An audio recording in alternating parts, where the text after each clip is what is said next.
दुनिया की आधी विस्की की खपत भारत में होती है।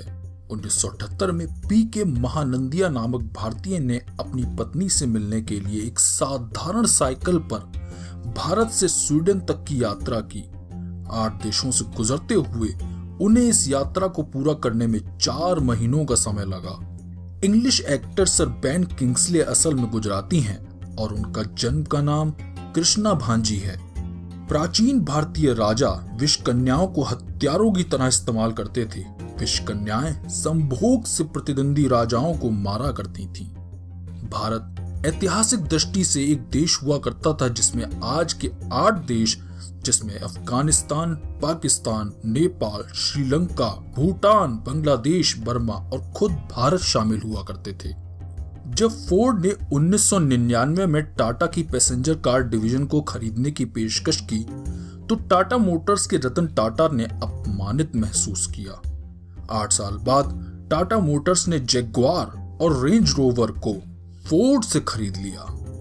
दुनिया में दूसरा सबसे उन्नत अस्पताल भारत में है। 1948 तक राम जेठमलानी और ए.के. ब्रोही नामक 2 वकील कराची में एक कानूनी फर्म चलाया करते थे। भविष्य में एक भारत का कानून मंत्री बना और दूसरा पाकिस्तान का। 2015 में ऑनलाइन बिकने वाला हर तीसरा स्मार्टफोन भारत में बिका। 2500 साल पहले यहूदी भारत में आए और दुनिया के कई हिस्सों के विपरीत वे आज तक बिना किसी एंटीसेमिटिज्म की घटना के शांति से रह रहे हैं। हैदराबाद के अंतिम निजाम उस्मान अली खान 1940 के दशक में दुनिया के सबसे अमीर आदमी थे। उनके पास करीब $2 बिलियन की संपत्ति थी, जो कि उस समय की अमेरिकी अर्थव्यवस्था की 2% थी। ब्रिटिश अर्थशास्त्री एंगस मैडिसन के अनुसार सन 1700 में भारत का विश्व की आय में हिस्सा 27% हुआ करता था। उसी समय में यूरोप का हिस्सा 23% था। उपनिवेशिक ब्रिटिश शासन के कारण 1950 तक आते आते यह आंकड़ा 3% तक आ गिरा। स्वर्ण मंदिर हर रोज 1 लाख लोगों को मुफ्त में खाना खिलाता है, उनकी जाति, वर्ग या धर्म की परवाह किए बगैर। लाल बिहारी नामक व्यक्ति को उसके चाचा ने धोखे से मृत घोषित करवा दिया था। अपने आप को जीवित साबित करने के लिए उसने भारत सरकार से 19 साल तक लड़ाई लड़ी। स्टार वॉर्स में दिखाई गई ईवॉक भाषा तिब्बत, श्रीलंका और भारत से ली गई 6 भाषाओं से मिलकर बनी है। प्राचीन भारतीय बोलकर ज्ञान प्रदान किया करते थे। इसकी सटीकता को सुनिश्चित करने के लिए उनके पास कारगर एरर करेक्शन सिस्टम था। भारत में बिकने वाले सभी उत्पादों के पैकेट पर निर्माता द्वारा MRP यानी मैक्सिमम रिटेल प्राइस छापी जाती है और इससे अधिक मूल्य पर बेचना गैर कानूनी है। भारत विश्व में अकेला देश है जहां यह प्रणाली है। भारतीय सेना प्रमुख सैम मानेकशॉ ने एक बार कहा था कि यदि कोई आदमी यह कहता है कि वो मरने से नहीं डरता तो या तो वो झूठ बोल रहा है या वो गोरखा है। 48 ईसा पूर्व में एक भारतीय राजकुमारी राजा किम सोरो से विवाह करने के लिए कोरिया गई थी। उन्हें आज भी वहां एक महान रानी के रूप में सम्मान दिया जाता है। भारत हाइपरसोनिक क्रूज मिसाइल का उत्पादन करने वाला एक लौता देश है।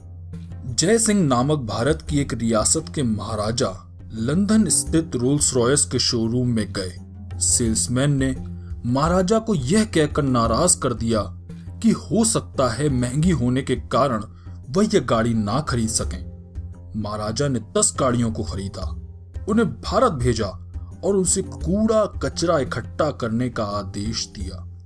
भारत में ऑरोविल नामक एक प्रयोगात्मक शहर है जहां कोई मुद्रा नहीं चलती। धर्म, राजनीति और देश से ऊपर उठकर सभी लोग शांति और सद्भाव से रहते हैं। यह प्रगतिशील समाज मानव एकता का एहसास कराता है। भारतीय जंगी घोड़ों को हाथियों से लड़ना सिखाया जाता था। प्रशिक्षण के लिए दूसरे घोड़ों के मुंह पर नकली सूंड बांध दी जाती थी ताकि वह हाथी के बच्चे की तरह दिखाई दे। ठग शब्द मूल रूप से भारत के खास समूह के लिए इस्तेमाल किया जाता था। 350 ईस्वी में भारत चीनी की निकासी और सफाई की तकनीक विकसित करने वाला पहला देश बना। पहले यह तकनीक फारस और फिर वहां से पूरे विश्व में फैल गई। बावजूद इसके कि दशमलव संख्या प्रणाली को विश्व में अरेबिक नंबर सिस्टम कहते हैं, लेकिन इसकी खोज भारत में हुई थी। फ्रेडी मर्करी भारतीय पारसी मूल के थे, जिनका जन्म ज़ांज़ीबार में हुआ था। भारतीय सेना के एक सैनिक योगेंद्र सिंह यादव ने मशीन गन और रॉकेट फायर की बरसात में बर्फ से ढकी चट्टान की खड़ी चढ़ाई की। 3 गोलियां लगने के बावजूद उन्होंने चढ़ाई खत्म करके एक बंकर को ग्रेनेड से उड़ाया और 4 दुश्मनों को अपने हाथों से मौत के घाट उतार दिया। पूर्वोत्तर भारत में मजूली द्वीप के मिट्टी के कटाव होने के कारण नष्ट हो जाने का खतरा था। इसे रोकने के लिए जादव पायेंग ने अकेले अपने दम पर सेंट्रल पार्क से भी बड़े जंगल को उगाया। वाटरमैन ऑफ इंडिया के नाम से प्रख्यात एक व्यक्ति ने मूल जन संरक्षण की तकनीकों को इस्तेमाल करके 5 नदियों को पुनर्जीवित किया और 1000 गांवों तक पानी वापस पहुंचाया। दुनिया में इस्तेमाल होने वाले 70% मसाले भारत से जाते हैं। सिंधु नदी, जिसने 1819 में आए भूकंप के बाद दिशा बदलकर पाकिस्तान की तरफ बहना शुरू कर दिया था, उसने 2 शताब्दियों बाद दोबारा अपनी दिशा बदल दी और अब वो भारत में बह रही है। विप्रो के संस्थापक अजीम प्रेमजी के पिता को स्वयं मोहम्मद अली जिन्ना ने आमंत्रित किया था कि वे आएं और पाकिस्तान के नवगठित मंत्रिमंडल में शामिल होकर वित्त मंत्री का कार्यभार संभालें। उन्होंने ये प्रस्ताव अस्वीकार कर दिया। भारतीय करी पृथ्वी पर सबसे पुराने लगातार पकाए जाने वाले भोजन का दावा कर सकती है। दिवाली के दौरान मुंबई में 24 घंटे तक सांस लेना 113 सिगरेट पीने के बराबर है। भारतीय गणितज्ञ बौद्धायन ने सबसे पहले पाई की मूल्य की गणना की थी और उन्होंने ही पाइथागोरस थ्योरम की अवधारणा को समझाया था और ये उन्होंने यूरोपीय गणितज्ञों से बहुत पहले 6वीं सदी में ही कर दिया था। 2014 में भारत ने डॉल्फिन्स को नॉन ह्यूमन पर्सन या गैर मानव व्यक्ति घोषित कर दिया। जब भारत का मंगलयान मार्स के ऑर्बिट में पहुंचा तो क्यूरियोसिटी और मंगलयान ने ट्विटर के जरिए एक दूसरे को हेलो कहा। रविंद्र कौशिक, एक रॉ जासूस जिसने पाकिस्तानी सेना में घुसपैठ कर मेजर की रैंक तक पहुंचने में कामयाबी हासिल की, उनके पकड़े जाने पर भारत ने कोई भी जिम्मेदारी लेने से इनकार कर दिया। भारतीय सेना के गोरखा जवान ने अकेले 40 हथियारबंद लुटेरों से टक्कर ली। अपनी कुकरी से उसने 3 को मार डाला और 8 अन्य को घायल कर दिया। वे लुटेरे रेल में लूटपाट के दौरान एक लड़की से बलात्कार की कोशिश कर रहे थे। बिहार के दशरथ मांझी ने अकेले 360 फीट लंबे, 30 फीट चौड़े, 25 फीट गहरे रास्ते को सिर्फ छेनी और हथौड़े से एक पहाड़ को तोड़कर बनाया। उनकी पत्नी की मृत्यु इस पहाड़ से गिर जाने के कारण हुई थी। इश्क हो तो ऐसा हो जो पहाड़ तोड़ दे।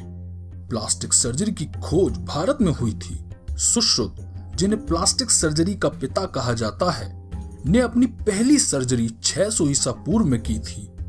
उनका संकलन सुश्रुत संहिता अपने समय की शल्य चिकित्सा पद्धतियों का सबसे उन्नत संकलन माना जाता है। 1957 में एक भारतीय स्टेट्समैन ने यूएन सिक्योरिटी काउंसिल में 8 घंटे लंबा भाषण दिया। इसी दौरान भारत सरकार ने कश्मीर में सत्ता पर पकड़ बनाई।